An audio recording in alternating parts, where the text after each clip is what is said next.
suis Mohamed Saïdouma, je suis auteur-réalisateur, né à La Réunion de parents comoriens. J'ai une attache très profonde avec l'archipel des Comores, à la fois sentimentalement et intellectuellement, même si je n'y ai jamais vécu. J'ai grandi en Normandie, en France. Je suis parti étudier en Angleterre, j'étais journaliste culturel. Je me suis lancé dans le cinéma un peu par hasard en tant qu'autodidacte, en tant qu'assistant réalisateur, script, chargé de production, qui m'ont amené à revenir à l'île de La Réunion de 2004 à 2015.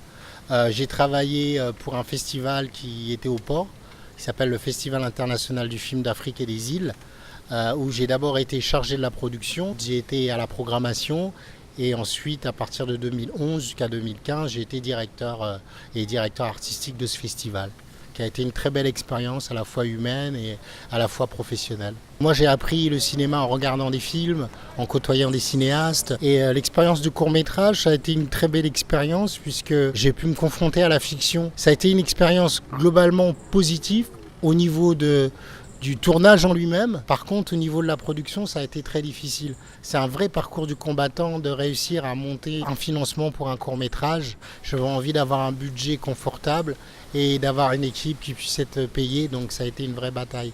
Je me suis confronté aux règles de base de la dramaturgie, les arcs psychologiques d'un personnage. J'avais un peu le défaut qu'on a souvent quand on écrit les premiers films. Beaucoup d'idées, ça foisonnait d'idées, de pistes. Et avec la Script Doctor, on enlève des tas de choses.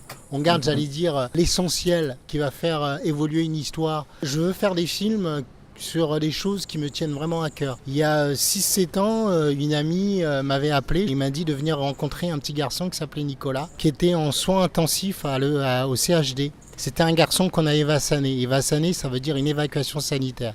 Donc c'était un garçon qui est parti de la Grande Comore, qui a pris un boutre, qui a été jusqu'à Anjouan, qui en a pris un autre, qui est parti jusqu'à Mayotte, parce qu'il avait une tuberculose osseuse. Et il a essayé de se faire soigner à Mayotte. Et à Mayotte, ils n'avaient pas les moyens à l'époque, donc on l'a envoyé à La Réunion, mais c'était trop tard. Mayotte était un territoire devenu français, mais qui fait quand même partie de l'histoire de l'archipel des Comores. Moi, j'ai eu cette idée de se dire, je vais essayer de lui rendre un hommage, je vais écrire une histoire qui parle de Nicolas, que j'ai transformé en Magide. Je connais bien le territoire, à Mayotte, les gens qui aident les clandestins sont souvent des métropolitains. Or, moi, je voulais que ça soit un dialogue entre gens de cet archipel. C'est un sujet qui me tient à cœur, parce qu'à Mayotte, il y a 7000 gamins dans les rues. On a fait une tournée dans l'archipel, on l'a montré aux Comores, à Anjouan, à Mayotte. On a parlé de la problématique des enfants qui traversent. Il a fait des festivals dans les Caraïbes, Guadeloupe, Haïti, FESPACO en compétition. Il a été jusqu'en Pologne, il a été sur la RTBF. Moi, je pense qu'il y a plusieurs types de cinéma. Il y a le cinéma qui doit faire rêver et il y a aussi un cinéma qui, j'allais dire, un cinéma où des cinéastes qui sont citoyens, j'allais dire, qui se préoccupent de la marche du monde. Moi, je m'inscris plutôt dans cette école de cinéastes qui se préoccupent de ce qui se passe dans leur archipel, dans l'océan Indien. Je pense que c'est un atout, pas seulement la Réunion, mais je pense que c'est un atout, l'océan Indien, pour la France. Nous sommes de territoires, j'englobe Maurice, Madagascar, les Comores, qui sont francophones.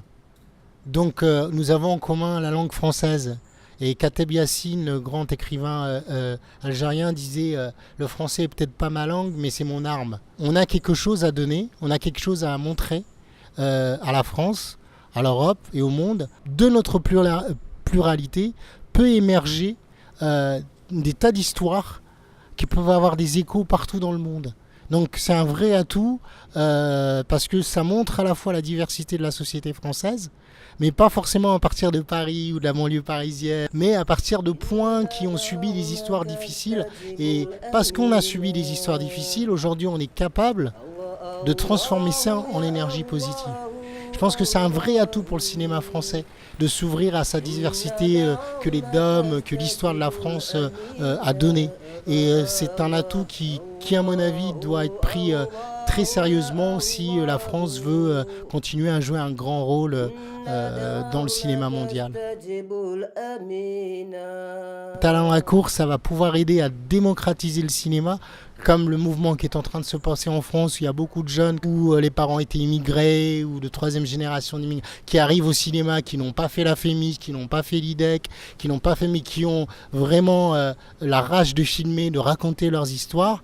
Et je pense qu'il y a aussi ce talent-là et cette énergie-là à La Réunion.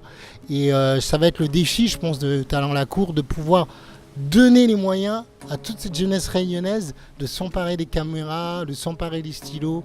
Et je pense que c'est à ce prix-là qu'on aura un cinéma réunionnais.